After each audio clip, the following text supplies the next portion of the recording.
ఒంటి కోసం తైలం వాడుకుంటారు, కొంతమంది సుగంధ తైలములు వాడుకుంటారు.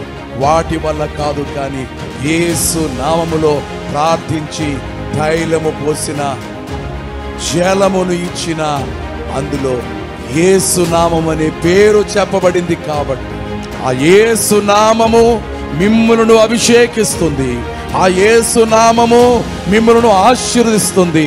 ప్రతి వారము మానకుండా మీరు, మీ కుటుంబాలు, మీ పిల్లలు అందరూ మరణాత మహిమ స్వస్థశాలలో శుక్రవారం జరిగే స్వస్థత కూటమునకు రండి.